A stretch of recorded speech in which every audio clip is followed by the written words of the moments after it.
പരിശുദ്ധമായ ദുൽഹജ്ജ് മാസത്തിലെ ആദ്യ 10-ലാണല്ലേ നമ്മളുള്ളത്. അത്ഭുതങ്ങൾ നിറഞ്ഞ ഈ ആദ്യത്തെ 10 ഒരു 5 മിനിറ്റ് കൊണ്ട് നിങ്ങൾക്ക് ചെയ്യാൻ പറ്റിയ വളരെ വളരെ മനോഹരമായൊരു അമൽ ഞാൻ പറഞ്ഞു തരട്ടെ.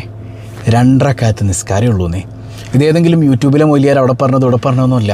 പരിശുദ്ധമായ ഹദീസിൽ റസൂലുള്ളാഹി സ്വല്ലല്ലാഹി അലൈഹി വസല്ലം തങ്ങൾ പഠിപ്പിച്ചു തരാണ്.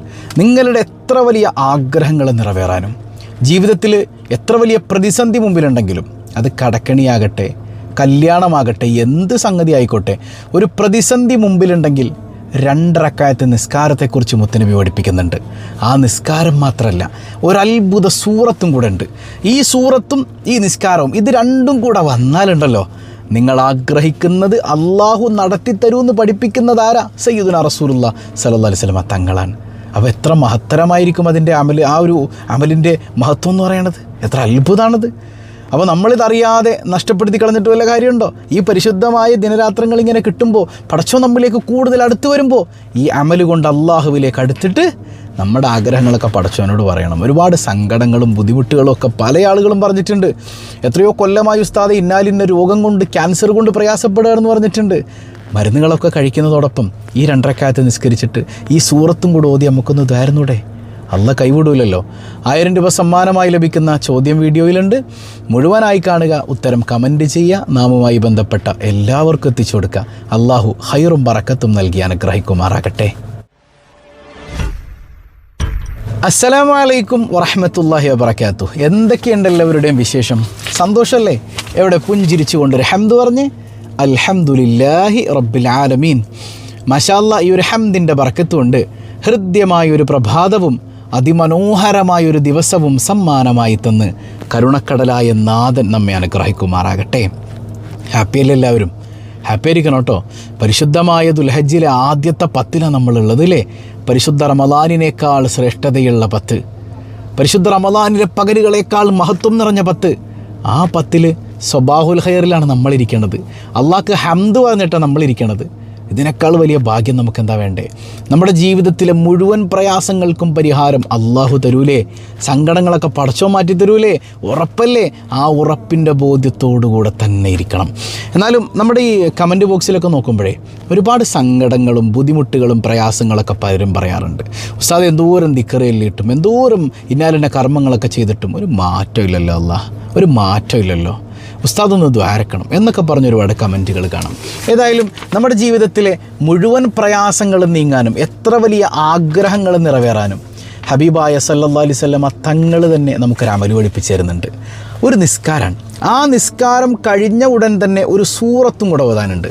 ആ സൂറത്തും കൂടെ ഓതിക്കഴിഞ്ഞാൽ ഉറപ്പിച്ചോ, നിങ്ങളുടെ കാര്യം എത്ര വലുതാണെങ്കിലും അള്ളാഹു നടത്തിത്തരുമെന്ന് പഠിപ്പിക്കണത് ഏതെങ്കിലും യൂട്യൂബുകാരനല്ല, ഹബീബ് റസൂലുള്ളാഹി സ്വല്ലല്ലാഹു അലൈഹി വസല്ലം തങ്ങളാണ്.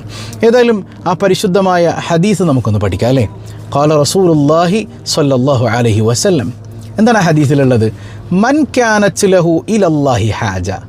നിനക്ക് പടച്ചോനിൽ നിന്ന് എന്തെങ്കിലുമൊക്കെ ഒരു ആഗ്രഹം നിറവേറി കിട്ടാനുണ്ട്. പടച്ചോനോടൊരു ആഗ്രഹം പറയാണ്, അള്ളാഹ് എനിക്കത് നിറവേറ്റി തരണം, അതാണ് നമ്മുടെ ആഗ്രഹം. അതുപോലെ തന്നെ ഔ ഇല അഹദിൻ മിൻ ബനിയാദം, അല്ലെങ്കിൽ ഒരു മനുഷ്യൻ്റെ അടുത്ത് നിന്ന് എന്തെങ്കിലുമൊക്കെ ഒരു ആഗ്രഹം നടക്കാനുണ്ട് അല്ലേ? നമുക്ക് ഇന്നാലിന്ന കല്യാണം ഉറപ്പിച്ചു, കല്യാണം ഒന്ന് റെഡി ആവണം, പടച്ചവനോട് നമുക്ക് പറയാം. അതോടൊപ്പം ഇന്നാലിന്ന ആൾക്ക് നമ്മൾ പൈസ കൊടുത്തിട്ടുണ്ട്, അത് തിരിച്ചു കിട്ടണം. അങ്ങനെ തുടങ്ങി ഒരുപാട് ആഗ്രഹങ്ങൾ അള്ളാഹുവിലേക്കും മനുഷ്യരിലേക്കും ഒക്കെ നമുക്കുണ്ടാകാം. അങ്ങനെ ഉണ്ടെങ്കിൽ നിങ്ങൾ എന്താ ചെയ്യേണ്ടതെന്നറിയോ? ഫലിയത്തവല്ലാഹ്, വുളു എടുക്കണം. ഫലിയുഹ്സിനുൽ വുളുഅ. വെറുതെ എങ്ങനെ ഒന്നു കൊടുക്കണം എന്നല്ല കേട്ടോ. മുത്തുനബി സല്ലല്ലാഹു അലൈഹി വസല്ലം തങ്ങൾ പഠിപ്പിക്കണത് നല്ല അടിപൊളിയായിട്ട് ഒന്നു കൊടുക്കണം. സുന്നത്തുകളും അതുപോലെ തന്നെ ഫർളുകളും എല്ലാം കറക്റ്റാക്കി, ഒരു സുന്നത്ത് പോലും വിട്ടുപോകാതെ പരിപൂർണാർത്ഥത്തിൽ ഒന്നു കൊടുക്കണം. വുളു തന്നെ ആദ്യം നന്നാകണം, എന്നിട്ടാണ് ബാക്കി കേട്ടോ. വുളു തന്നെ ആദ്യം മനോഹരമായി വേണം നിങ്ങൾ ചെയ്യാൻ. എന്നിട്ട് 2 റക്അത്ത് നിസ്കരിക്കണം. 2 റക്അത്ത്. ആ നിസ്കാരത്തിൻ്റെ പേരാണ് ഖളാഉൽ ഹാജത്തിൻ്റെ നിസ്കാരം, ആഗ്രഹ പൂർത്തീകരണത്തിൻ്റെ നിസ്കാരം. അങ്ങനൊരു നിസ്കാരമൊക്കെ ഉണ്ട്. നിസ്കരിച്ചവരുണ്ടോ? ഉണ്ടോ?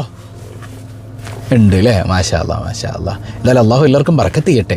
നിസ്കാരം മാത്രമല്ല നമ്മുടെ വിഷയം. ഏതായാലും ഈ നിസ്കരിക്കുന്ന സമയത്ത് ചില സംഗതികൾ നമ്മൾ മനസ്സിലാക്കാനുണ്ട്. അതുകൂടെ മനസ്സിലാക്കിയിട്ട് വേണം നിസ്കരിക്കാൻ. കേവലം 2 റക്അത്ത് സുന്നത്ത് എന്നുള്ള ആ ബോധ്യത്തിൽ അങ്ങനെ അങ്ങോട്ട് പോകരുത് കേട്ടോ. അപ്പോൾ 2 റക്അത്ത് നിസ്കരിച്ചിട്ട് എന്ത് ചെയ്യണം? നമ്മൾ മനസ്സറിഞ്ഞ് അള്ളാഹിനോട് ദ്വാരക്കണം. അള്ളാഹു നമ്മുടെ എല്ലാ ആഗ്രഹങ്ങളും സാധിപ്പിച്ചു തരുമെന്ന് സയ്യിദുനാ റസൂലുള്ളാഹി സ്വല്ലല്ലാഹു അലൈഹി വസല്ലം. ഈ ഖലാഉൽ ഹാജത്ത് നിസ്കാരം എത്ര റക്അത്താണ്? ചുരുങ്ങിയത് 2 റക്അത്താണ്. ചുരുങ്ങിയത് 2 റക്അത്താണ്. കൂടിയാൽ 12 റക്അത്താണ് അതിൻ്റെ പരിപൂർണ്ണ രൂപം. 2 റക്അത്തിൽ സലാം വീട്ട് ആ ബോധ്യത്തിലും. അപ്പോൾ ഹബീബ് സല്ലല്ലാഹു അലൈഹി വസല്ലം തങ്ങൾ പഠിപ്പിച്ചത് 2 റക്അത്തും പിന്നീട് ഇമാമിങ്ങളൊക്കെ പറഞ്ഞു തന്നിട്ടുണ്ട് പരിപൂർണ്ണാർത്ഥത്തിൽ 12 റക്അത്ത് വരെ ഉണ്ട്. എന്നാൽ ഏറ്റവും ചുരുങ്ങിയത് 2 റക്അത്ത് തന്നെയാണ്. ഇനിയിപ്പോൾ നിങ്ങൾക്ക് 2 റക്അത്തേ പറ്റുള്ളൂ എങ്കിൽ അൽഹംദുലില്ലാ ഇടയ്ക്കിടെ 2 റക്അത്ത് നിസ്കരിച്ചാൽ മതി. 12 വരെ നിസ്കരിക്കാൻ കുഴപ്പമൊന്നുമില്ല.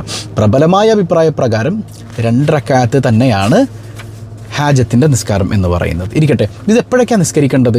എന്തെങ്കിലുമൊക്കെ ഒരു പ്രയാസം നേരിട്ടാൽ, നമ്മുടെ ജീവിതത്തിൽ വലിയ ബുദ്ധിമുട്ടുകൾ വന്നു, ദാരിദ്ര്യം, കടബാധ്യത, അതുപോലെ തന്നെ മക്കളുടെ പ്രസവം അല്ലെങ്കിൽ നമ്മുടെ തന്നെ പ്രസവം, അതുപോലെ തന്നെ മക്കളില്ലാത്തത് കൊണ്ട്, രോഗം ബാധിച്ചതുകൊണ്ട്, അങ്ങനെയൊക്കെ എന്ത് പ്രയാസം ആയിക്കോട്ടെ, എൻ്റെ ആഗ്രഹം നടത്തി തരണേ പടച്ചോനെ എന്നുള്ള ബോധ്യത്തിൽ 2 റക്അത്ത് നിസ്കരിക്കാം. എങ്ങനെയാണെന്ന് എൻ്റെ രൂപം ഞാൻ പറഞ്ഞുതരാം. അതുപോലെ തന്നെ നടക്കാൻ പ്രയാസമുള്ളൊരു നല്ല കാര്യം നമ്മുടെ ജീവിതത്തിൽ നടക്കാൻ പ്രയാസമാണ്, എന്നാൽ നല്ല കാര്യമാണ്. അത് നടന്നിരുന്നെങ്കിൽ ഞാൻ രക്ഷപ്പെട്ടേനെ. എന്നാലും ഇന്ന സ്ഥലം എനിക്ക് കിട്ടിയിരുന്നെങ്കിൽ, അല്ലെങ്കിൽ ആ കടം ഇപ്പോൾ ഒന്ന് അത്യാവശ്യമായിട്ട് കിട്ടിയിരുന്നെങ്കിൽ പലിശയിലോട്ട് കയറണ്ടല്ലോ. ഇങ്ങനെ തുടങ്ങി നല്ല ആഗ്രഹങ്ങളൊക്കെ ഉണ്ട്. പക്ഷേ അതിങ്ങനെ തടസ്സമായിട്ട് നിൽക്കുകയാണ്. മനസ്സറിഞ്ഞ് നിങ്ങൾ ഖലാഉൽ ഹാജത്തിൻ്റെ നിസ്കാരം നിർവഹിച്ചോ, അള്ളാഹു അത് വീട്ടിത്തരുമെന്ന് പഠിപ്പിക്കുന്നതാരാ? സയ്യിദുന വഹബീബുന റസൂലുള്ളാഹി സ്വല്ലല്ലാഹു അലൈഹി വസല്ലം തങ്ങളാണ്. എന്താണ് ഈ നിസ്കാരത്തിൻ്റെ നിയ്യത്ത്? ശേഷമുള്ള സൂറത്ത് ഞാൻ പറഞ്ഞു തരാം കേട്ടോ. നിസ്കാരത്തിൻ്റെ നിയ്യത്ത് ഖലാഉൽ ഹാജത്തിൻ്റെ 2 റക്അത്ത് നിസ്കാരം, സുന്നത്താക്കപ്പെട്ട നിസ്കാരം അല്ലാഹു തആലാക്ക് വേണ്ടി നിർവഹിക്കാൻ ഞാൻ കരുതി.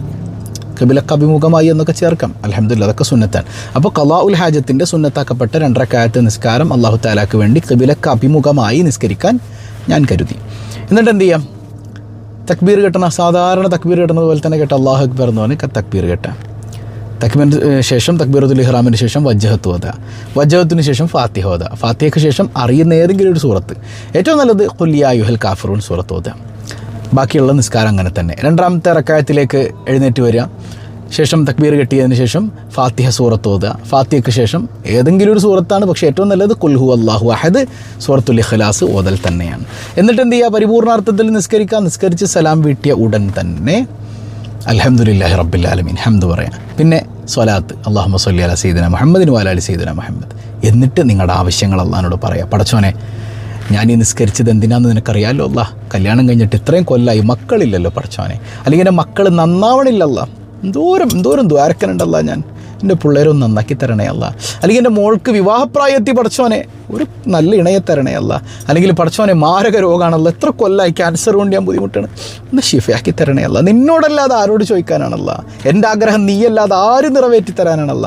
ആ ഒരു വൈകാരികത കൂടെ ഇതിൽ മിക്സ് ആയിരിക്കണം. ശരി, എന്നിട്ട് ഹബീബായ സല്ലല്ലാഹു അലൈഹി വസല്ലം തങ്ങളുടെ മറ്റൊരു ഹദീസിൽ നമ്മളിങ്ങനെ ക്ലബ് ചെയ്ത് നോക്കുമ്പോൾ ആഗ്രഹ പൂർത്തീകരണത്തിന് ഏറ്റവും നല്ലൊരു സൂറത്തുണ്ട്. അത് സൂറത്തു യാസീനാണ്. സൂറത്തു യാസീൻ ലിമാ ഖുരി അല. നിങ്ങൾ എന്താഗ്രഹിച്ചുകൊണ്ട് യാസീൻ ഓതിയാലും അള്ളാഹു അത് നടത്തി തരുമെന്ന് സയ്യിദുനാ റസൂലുള്ളാഹി സ്വല്ലല്ലാഹു അലൈഹി വസല്ലം തങ്ങൾ പഠിപ്പിക്കുന്നുണ്ട്. അപ്പോൾ ഖലാഉൽ ഹാജത്ത് നിസ്കാരം കഴിഞ്ഞിട്ട് എന്ത് ചെയ്യുക? ഒരു യാസീൻ ഓതി കഴിഞ്ഞിട്ട് നേരെ അൽഹംദുലില്ലാ അല്ലാഹുമ്മ സ്വല്ലി അലാ സയ്യിദിന മുഹമ്മദ് നമ്മുടെ കാര്യങ്ങളൊക്കെ പറയാം. പടച്ചവനോട് മനസ്സറിഞ്ഞ് ദ്വാരക്കാം. ഇത് 2ൻ്റെ ബറക്കത്ത് കൊണ്ട് നീ എൻ്റെ ആഗ്രഹം നടത്തി തരണേ അല്ല. ആ ബോധ്യത്തിൽ നിങ്ങൾ ഡെയിലി ഒന്ന് നിസ്കരിച്ച് നോക്കിയേ. നിസ്കരിക്കുക യാസീൻ ഓത്. ഇത് 2ഉം കൂടെ ക്ലബ് ചെയ്തിട്ട് എന്നിട്ട് പടച്ചവനോട് പറയേ. ഞാൻ പറഞ്ഞില്ല, ഇത് നടത്തി തരുമെന്ന് ആരാ പറഞ്ഞത്? നടക്കുന്ന ആരാ പറഞ്ഞത്? ലോകത്തിൻ്റെ നേതാവ് മുത്ത് റസൂൽ സല്ലല്ലാഹു അലൈഹി വസല്ലം തങ്ങളാണ്. അപ്പോൾ നഷ്ടപ്പെടുത്തി കളയരുത്. പിന്നെ കൃത്യം 7 മണിക്ക് നമ്മുടെ മജ്ലിസ് ഉണ്ട്, നഷ്ടപ്പെടുത്തരുത് കേട്ടോ. അല്ലാഹു റബ്ബുൽ ആലമീൻ യഥാർത്ഥ മുത്തഖീങ്ങളിൽ, അതുപോലെ തന്നെ ദുൽഹജ്ജിൻ്റെ പുണ്യം ലഭിക്കുന്ന മുത്തഖീങ്ങളിൽ അല്ലാഹു നമ്മെ ഉൾപ്പെടുത്തട്ടെ. പിന്നെ ഈ നിസ്കാരം നിർവഹിക്കാനായിട്ട് എപ്പോൾ വേണമെങ്കിലും നിസ്കരിക്കുക, ഏത് സമയത്തും നിസ്കരിക്കുക. അതായത് നിസ്കാരം നിസ്കാരം കറാഹത്തായ ചില സമയങ്ങളുണ്ടല്ലോ, ആ സമയം ഒഴിച്ച് ബാക്കി ഏത് സമയത്തും നമുക്ക് ഈ നിസ്കാരം നിർവഹിക്കാം. പിന്നെ ശനിയാഴ്ച ദിവസം ഈ നിസ്കാരം നിർവഹിക്കുന്നതിന് പ്രത്യേക പുണ്യമുണ്ടെന്ന് ഇമാമിങ്ങൾ പറഞ്ഞിട്ടുണ്ട്. ശനിയാഴ്ച സുബ്ഹിയുടെ സമയത്ത് ഈ നിസ്കാരം നിർവഹിച്ചാൽ പെട്ടെന്ന് നിങ്ങളുടെ ആഗ്രഹം നടക്കാൻ സാധ്യതയേറെയാണ്. ഇപ്പോൾ ഖുർദി പോലുള്ള കിതാബുകളിലൊക്കെ കാണാം റസൂലുള്ളാഹി സ്വല്ലല്ലാഹു അലൈഹി വസല്ലം തങ്ങൾ പറയുന്നുണ്ട്, ശനിയാഴ്ച പ്രഭാതത്തിൽ നിങ്ങൾ എന്തെങ്കിലും ഒരു കാര്യം നടക്കാൻ വേണ്ടി ഇറങ്ങുകയാണെങ്കിൽ ഇറങ്ങിക്കോ, അത് നടക്കുമെന്ന് ഞാൻ സാക്ഷിയാണെന്ന് പറയണം. ആര്? മുത്തുനബി സല്ലല്ലാഹു അലൈഹി വസല്ലം. അപ്പോൾ ശനിയാഴ്ച ദിവസം ഒരു പുതിയ കാര്യം തുടങ്ങാനായിട്ടൊക്കെ വളരെ നല്ലതാണെന്ന് പഠിപ്പിക്കുന്നുണ്ട് മുത്തുനബി തങ്ങൾ.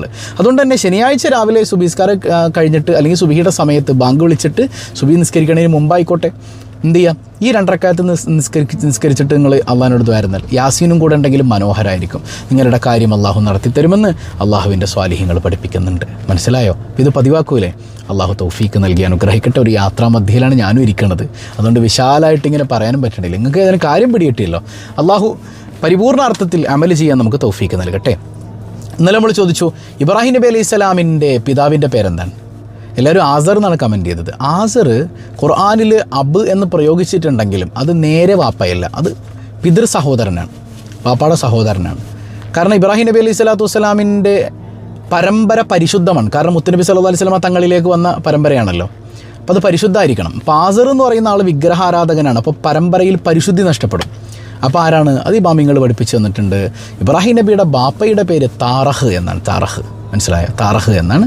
ഇത് ബാപ്പയുടെ സഹോദരനാണ്, മൂത്താപ്പയാണ്. മനസ്സിലായോ? അപ്പോൾ ഏതായാലും ഉൾക്കൊള്ളാൻ അള്ളാഹു തൗഫീക്ക് നൽകട്ടെ. 1000 രൂപ സമ്മാനമായി ലഭിക്കുന്ന ഇന്നത്തെ ചോദ്യം, ഇബ്രാഹിം നബി അലൈഹി സ്വലാമിനെ തീകുണ്ടാരത്തിലേക്ക് വലിച്ചെറിഞ്ഞ രാജാവിൻ്റെ പേരെന്താണ്? കമൻറ്റ് ചെയ്യുക. അള്ളാഹു ബറക്കത്ത് ചെയ്യട്ടെ. പതിവായി ചൊല്ലുന്ന ദിക്ർ സുബ്ഹാനല്ലാഹി വബിഹംദിഹി അദദ ഖൽഖിഹി വറിളാ നഫ്സിഹി വസിനത അർശിഹി വമിദാദ കലിമാതിഹി. സുബ്ഹാനല്ലാഹി വബിഹംദിഹി عدد خلقه ورضا نفسه وزنة عرشه ومداد كلماته. سبحان الله وبحمده عدد خلقه ورضا نفسه وزنة عرشه ومداد كلماته. الحمد لله رب العالمين. اللهم صل على سيدنا محمد وعلى آل سيدنا محمد. റഹ്മാൻ റഹീമായ റബ്ബേ, ഈ സദസ്സ് നീ സ്വീകരിക്കണേ അല്ലാഹ്. ഇതിൻ്റെ മിസ്ൽ സവാബ് ഹബീബ് റസൂലുള്ളാഹി സ്വല്ലല്ലാഹു അലൈഹി വസല്ലം തങ്ങളുടെ ഹദ്റത്തിലേക്ക് എത്തിക്കണേ അല്ലാഹ്. ഒരുപാട് ദുആ വസിയത്തുകൾ, എത്രയോ മാസങ്ങളായി ഹോസ്പിറ്റലിലാണെന്ന് പറഞ്ഞ സഹോദരി, അല്ലാഹുവേ നീ പരിപൂർണ്ണ ശിഫ നൽകണേ അല്ലാഹ്. മനസ്സിലുള്ള മുറാദുകൾ ഹാസുലാക്കണേ അല്ലാഹ്. ഈ പറഞ്ഞതെല്ലാം അമല് ചെയ്യാൻ ഞങ്ങൾക്ക് തൗഫീക്ക് നൽകണേ അല്ലാഹ്. സ്വബാഹുൽ ഖൈർ കുടുംബത്തെ നീ അനുഗ്രഹിക്കണേ അല്ലാഹ്. ഈ മജ്ലിസ് മറ്റുള്ളവരിലേക്ക് എത്തിച്ചു കൊടുക്കുന്ന ഇതിൻ്റെ അഹ്ലുകാരായ ധാരാളം ആളുകൾ, പാവപ്പെട്ട ഉസ്താദിനെ സഹായിക്കാൻ പറഞ്ഞപ്പോൾ അതിലേക്ക് ഹദിയ ചെയ്യുന്നവർ, യാ റബ്ബന ഞങ്ങളുടെ പ്രയാസങ്ങളൊക്കെ നീ അകറ്റണേ അല്ലാഹ്. നീയല്ലാതൊരു അത്താണ് ഞങ്ങൾക്കില്ല അല്ലാഹ്. നിൻ്റെ ഹബീബിൻ്റെ തിരുനോട്ടം നൽകണേ അല്ലാഹ്. പടച്ചവനെ, സിഹർ കണ്ണേറ് കൊണ്ട് പ്രയാസപ്പെടുന്നവരുണ്ട്, ബാത്തിലാക്കണേ അല്ലാഹ്. കരുണക്കടലായ റബ്ബെ, ഞങ്ങളുടെ തൊഴിലുകളിൽ ബറക്കത്ത് ചെയ്യണേ അല്ലാഹ്. പ്രവാസികൾക്ക് ഹൈർ നൽകണേ അല്ലാഹ്. കടക്കണിയിൽ നിന്ന് കാവലേകണേ അല്ലാഹ്. മക്കളില്ലാത്തവർക്ക് സന്താനങ്ങളെ കൊടുക്കണേയല്ല. ഗർഭിണികൾക്ക് സുഖപ്രസവം നൽകണേയല്ല. ഉള്ള സന്താനങ്ങളെ സ്വാലിഹീങ്ങളാക്കണേയല്ല. പടച്ചവനെ, അവരുടെ പരീക്ഷകളിൽ ഉന്നത വിജയം നൽകണേയല്ല. നല്ല ഹൈറായ അഡ്മിഷൻ, നല്ല ഹൈറായ സ്ഥാപനങ്ങളിൽ നൽകണേയല്ല. ഞങ്ങളിൽ നിന്ന് മരണപ്പെട്ട മാതാപിതാക്കൾ, ബന്ധുമിത്രാദികൾ എല്ലാവർക്കും നീ പുറത്തു കൊടുക്കണേയല്ല. ഞങ്ങളാരെയും നീ പെട്ടെന്ന് വിളിക്കല്ലേ അല്ല. ഞങ്ങൾക്കെല്ലാവർക്കും ആഫിയത്തുള്ള ദീർഘായുസ് നിൻ്റെ ത്വാഅത്തിൽ തരണേ അല്ലാ. ഞങ്ങളെയും ഞങ്ങളിൽ നിന്ന് വിട പറഞ്ഞവരെയും ഹബീബ് റസൂലുള്ളാഹി സ്വല്ലല്ലാഹു അലൈഹി വസല്ലം തങ്ങളോടൊപ്പം നിൻ്റെ കാരുണ്യം കൊണ്ട് ഒരുമിപ്പിക്കണേ അല്ലാ. ബിഹഖി സ്വല്ലല്ലാഹു അലാ മുഹമ്മദ് സ്വല്ലല്ലാഹു അലൈഹി വസല്ലം സ്വല്ലല്ലാഹു അലാ മുഹമ്മദ് സ്വല്ലല്ലാഹു അലൈഹി വസല്ലം. അല്ലാഹുമ്മ സ്വല്ലി അലാ മുഹമ്മദ് യാ റബ്ബി സ്വല്ലി അലൈഹി വസല്ലം. വസ്സലാമു അലൈക്കും വറഹ്മത്തുള്ളാഹി വബറകാതുഹു.